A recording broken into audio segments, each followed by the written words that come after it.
Muy buenas tardes. Nosotros vamos a compartirles el tema de qué es el trasplante hepático. Se va a comentar un poco sobre su historia, las indicaciones que hay, los criterios que hay para realizar un trasplante hepático, las contraindicaciones que se presentan, cuáles son sus complicaciones y los resultados finales. ¿Qué es el trasplante hepático? Se dice que es la sustitución o extirpación del hígado original que se encuentra enfermo por un órgano sano. Técnicamente se le dice halo injerto cuando viene de un donante a un receptor. Se realiza con pacientes en enfermedades en el hígado o en las vías biliares, ya sean graves e irreversibles. Ya sabiendo qué es el trasplante hepático, se va a comentar sobre su historia. El primer órgano trasplantado fue el riñón en 1954 y este proviene de un donante vivo. Este se realizó en caso familiar de unas gemelas, donde el caso fue exitoso por la compatibilidad que ellas presentaban. El segundo caso fue realizado por el doctor Thomas Starr. Él trasplantó el hígado en 1963 de un paciente con CA de hígado. Este caso no fue exitoso, ya que el paciente pues no sobrevivió debido a una atresia biliar, ya que esto es una obstrucción en las vías biliares, y la coagulopatía, referente pues a la cascada de coagulación. Otros trasplantes se realizaron en Berlín, Boston y París, pero estos tampoco tuvieron un éxito. Posteriormente se realizaron con éxito algunos trasplantes hepáticos ortotópicos. Este quiere decir que se realiza en la misma posición de su naturaleza, o sea, en el mismo lugar situado. También tenemos las indicaciones. Este se dice que está indicado en pacientes con cualquier hepatopatía grave o irreversible o que no tenga ningún tratamiento alternativo eficaz. Se realiza con pacientes candidatos a un trasplante hepático ortotópico. Bueno, ya después de haber visto un poco de historia y de cuándo está indicado el trasplante hepático, ahora vamos a ver una serie de indicaciones que son primordiales para poder definir los trasplantes hepáticos. Entonces, como primera medida, tenemos unas principales indicaciones en trasplante hepático, donde tenemos la cirrosis. La cirrosis es efectuada primero por una infección de virus de hepatitis B y C. También por la ingesta desmesurada de alcohol y tenemos enfermedades autoinmunes como la colangitis esclerosante primaria. ¿Qué traduce esto? Que el hígado va a atacar las vías biliares y se va a generar una enfermedad de cirrosis. ¿Qué es lo que me dice cirrosis? Cirrosis es una cicatriz en el hígado. Esto quiere decir un porcentaje de cirrosis en trasplantes hepáticos del 65%, o sea, su participación es del 65% en cirrosis. Después tenemos tumores hepáticos, donde tenemos los carcinomas hepatocelulares, o sea, del mismo hígado se van generando células malignas. Y tenemos metástasis de tumores neuroendocrinos. ¿Qué quiere decir esto? Que si muy seguramente un paciente tiene un CA primario en páncreas, este va a ser metástasis en el riñón. Para tumores hepáticos de trasplante tenemos una participación del 10%. Después tenemos enfermedades colestásticas crónicas, o sea, enfermedades en las vesículas o en los conductos biliares, donde tenemos la cirrosis biliar primaria, que ya la hablábamos, ¿sí? Los casos de cirrosis, y tenemos la colangitis esclerosante primaria, que es una enfermedad autoinmune. Cuando estas se desencadenan, su participación en los trasplantes hepáticos es de un 14%. Después venimos con insuficiencia hepática aguda. Acá tenemos tres ítems importantísimos. Tenemos la hepatitis vírica, acá nos equivocamos, tenemos una hepatitis vírica grave, tenemos una hepatitis tóxica medicamentosa grave por la ingesta de medicamentos que me van a atacar el hígado. Acá también se tiene que tener presente que cuando yo o cuando mi paciente o alguna persona ingiere medicamentos por vía oral, se va a tener en cuenta el efecto del primer paso, donde después de estar en estómago, su primer paso va a ser en hígado. Allá se va a concentrar más o menos el porcentaje del 50 al 60% del medicamento y después va a pasar a torrente sanguíneo. Por eso, ingerir medicamentos durante cierto tiempo o automedicarse va a causar una insuficiencia hepática aguda. Después tenemos la insuficiencia hepática aguda de causas indeterminadas, o sea, no se conocen las causas y el paciente se hace una insuficiencia hepática aguda. Esto tenemos un porcentaje del 6%. Bueno, como anteriormente ya podemos o vimos las principales indicaciones de trasplante hepático, en esta oportunidad vamos a ver los criterios de inclusión para poder trasplantar un órgano hepático. Entonces, en la primera medida volvemos otra vez a la cirrosis y es que cuando nuestro hígado o el hígado del paciente está cicatrizado, debemos de saber qué tanto está descompensado ese hígado. Entonces, a esto lo vamos a asociar o vamos a utilizar la escala de MELT. De MELT, que quiere decir que es el modelo para enfermedad hepática en etapa terminal. Esta escala me va a servir para dos cosas importantes. La primera, saber qué tan descompensado está el hígado y segundo, poder de esta forma clasificar a los pacientes que están en lista de espera cuál es el más grave para yo poder trasplantar. ¿Qué es lo que me va a medir la escala de MELT? Primeramente me mide bilirrubina, creatinina y el INR, que es el INR, que son los tiempos de tromboplastina, que es para la coagulación. El puntaje de esta escala va de un puntaje de 0 a 40, siendo 40 una descompensación severa. La fórmula que se va a utilizar en esta es una constante de 0.9 por la longitud de la creatinina en miligramos sobre litros. A esto le vamos a sumar otra vez una constante de 0.37 por la longitud de bilirrubina en miligramos sobre decilitros y le sumamos una constante por la longitud del INR, o sea, la coagulación, y a su finalizar le vamos a sumar una constante. Eso es la fórmula con la cual yo voy a sacar el MELT para poder decir qué tan descompensado está ese paciente. Como ya hemos dicho, entonces su puntaje está de 0 a 40. Entonces, cuando el valor es igual a 40 o mayor de 40, quiere decir que ese paciente está en un 71.3% de mortalidad a los 3 meses. Si el valor me da entre 30 y 39, quiere decir que ese paciente está en un 56.6% de mortalidad a los 3 meses. De 20 a 29, un 19.6%, de 10 a 19, un 6% y menor de 9, un 1.9% de mortalidad a los 3 meses. Entonces, como se puede apreciar, me mide qué tan descompensado está ese paciente y me va a priorizar esa lista de espera en pacientes que están esperando un trasplante hepático. También en cirrosis, los criterios de indicación es que el síndrome sea un hepatopulmonar, o sea, que ya me haya afectado, aparte del hígado, la parte pulmonar. Hipertensión portapulmonar, también que haya una hipertensión en la vena porta que ya me la haya afectado el hígado. En estos criterios de indicación también tenemos los hepatocarcinomas, que es un módulo menor a 5 centímetros. ¿Qué quiere decir? Que esas células cancerígenas que están en el hígado sean menores en diámetro de 5 centímetros. Ahí yo tengo un criterio de inclusión para poder trasplantar. O que tenga de 2 a 3 nódulos menores estos de 3 centímetros. También importantísimo, que esas células cancerosas todavía no me están invadiendo el riesgo vascular macroscópico de ese hígado. Y hay una ausencia de la metástasis extrahepáticas. Si tiene unas células cancerígenas en hígado que todavía no me hayan hecho un metástasis en los conductos biliares. Importantísimo estos que son criterios de indicación para hepatocarcinoma.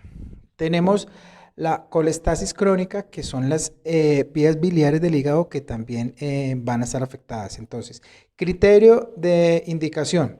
Entonces, ictericia intensa. ¿Esto qué quiere decir? Que es que el hígado está ya muy avanzada o hay una obstrucción en las vías biliares. También es un criterio de inclusión para trasplante. La asistis. ¿Esto qué quiere decir? El hígado va a propiciar un abundante líquido en zona abdominal. Otro criterio de indicación son las encefalopatías hepáticas. ¿Qué pasa? Que cuando el hígado ya no está funcionando, está dejando de hacer lo que tiene que hacer, entonces no hay de pronto una ayuda a esa toxicidad en el cuerpo. Y esas toxinas van a viajar y van a alterar o van a afectar el encéfalo. Entonces, aparte de esto, también tenemos el prurito.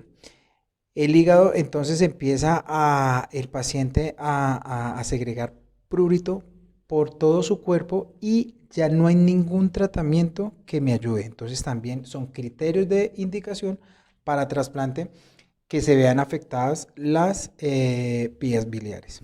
Y tenemos la insuficiencia hepática, que es la encefalopatía hepática profunda con grado 3 y 4. Ya casi que ese hígado dejó de trabajar y probablemente nuestro paciente entre a un coma.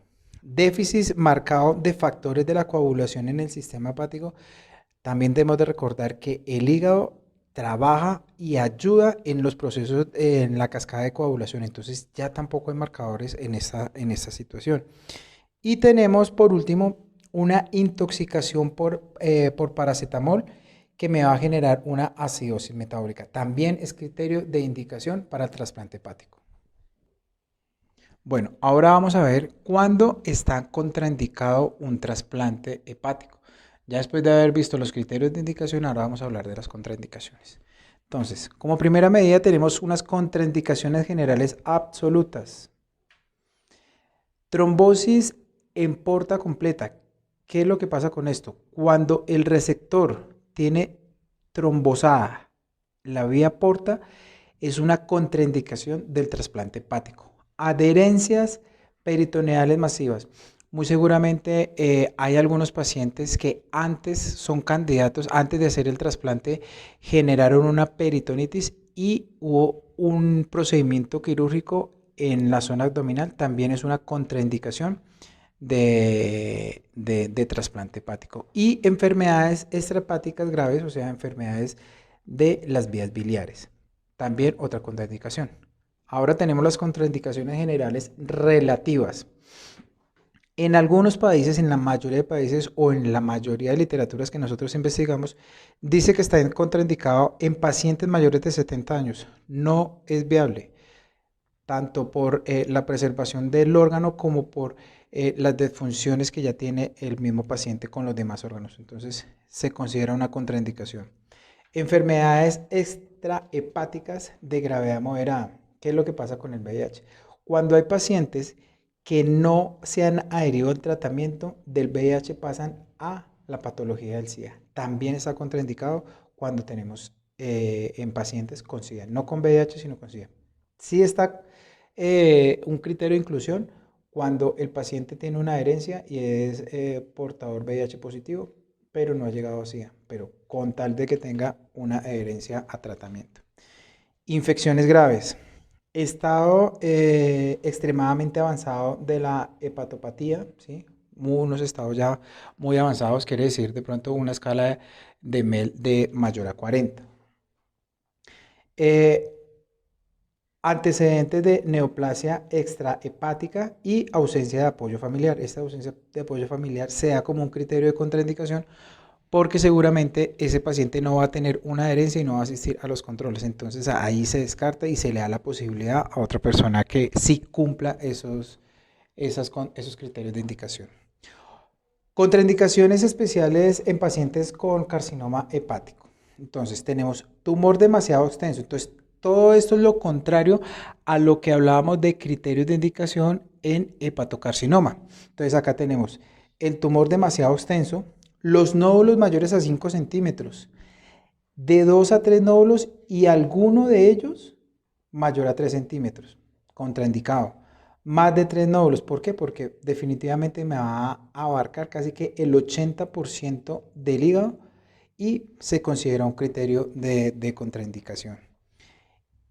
En el anterior hablábamos de ausencia de invasión vascular. Acá ya el cáncer me ha invadido la irrigación vascular macroscópica y ha tenido metástasis en vías biliares. Otra contraindicación especial es en pacientes con infecciones de virus de hepatitis B. Es que al hacer el examen, la detención, al hacer la toma en sangre, se ve todavía que está el virus de hepatitis B. Entonces también está contraindicado. Y contraindicaciones en pacientes que son alcohólicos o toxicomanías, y más o menos se da que debe haber una abstinencia de alcohol y de drogas mayor a 2 años. En casos extremos se puede tener un rango de 6 meses a 2 años, pero tiene que haber una abstinencia. De lo contrario, también es una contraindicación. Bueno, seguido de cuáles son las contraindicaciones, vamos a seguir con las modalidades de trasplante ortoptóticos. Encontramos el donante cadavérico, que este es cuando está ya certificada la muerte cerebral y ya estando certificado se puede realizar el trasplante. Seguidos también encontramos la modalidad del donante vivo. Entonces vamos a ver cuáles son las cualidades que debe tener el donante cadavérico. Encontramos que debe tener una muerte cerebral. Este se puede realizar por hígado completo o por segmentos. Debe haber un mantenimiento de las funciones cardiovasculares y de la oxigenación indispensables, pues para asegurar la viabilidad de todos los órganos. También está la ausencia de enfermedades transmisibles, microbiológicas o neoplásicas. Encontramos también la función hepática normal o un poco alterada, la ausencia de alteraciones morfológicas que impidan el trasplante o que pongan en peligro la viabilidad del inserto. Un ejemplo claro es la arteriosclerosis. En el donante vivo encontramos los estudios de función bioquímica del hígado. También este se puede realizar por medio de familiares, lo más cercanía. Entonces, para realizar eso se necesita pues realizar el estudio de la función bioquímica del hígado, seguido a los hemogramas, las pruebas de función pulmonar y cardíaca, una tomografía axilar computarizada volumérica, el análisis de sangre y la resonancia magnética, donde este mide el volumen del hígado, también mira los vasos.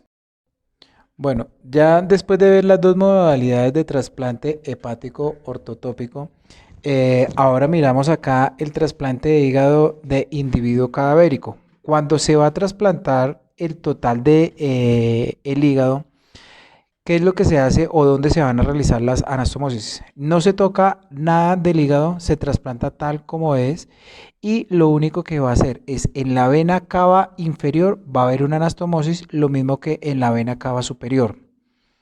También va a sufrir el mismo procedimiento de anastomosis las vías biliares junto con la vena porta y la arteria hepática. Esos son los conductos y las venas y arterias que van a sufrir una anastomosis para dar un trasplante de órgano de un donante cadavérico a un receptor. Bueno, hay que tener presente de que quirúrgicamente se hacen unos cortes o se divide el órgano, en este caso el hígado, en una línea transversal A y una línea transversal B. Esa línea que cruza el hígado en la parte del lóbulo izquierdo va a ser viable para trasplantar de un adulto a un niño, y de adulto a adulto vamos a tener el lóbulo derecho para hacer este procedimiento, pero también se va a segmentar y el hígado se segmenta en 8 partes, como lo podemos apreciar acá arriba. Entonces, como se puede evidenciar, el hígado se segmenta en 8 partes. Si vamos a trasplantar de un adulto a un niño, entonces utilizamos el lóbulo izquierdo, donde vamos a utilizar los segmentos 2, 3 y 4. Y si vamos a trasplantar de adulto a adulto, vamos a utilizar el lóbulo derecho, donde vamos a utilizar o a trasplantar los segmentos 8, 5, 7 y 6. Antes de pasar a las complicaciones de los trasplantes hepáticos, quiero acá resaltar de que este órgano es un órgano muy agradecido. ¿Por qué?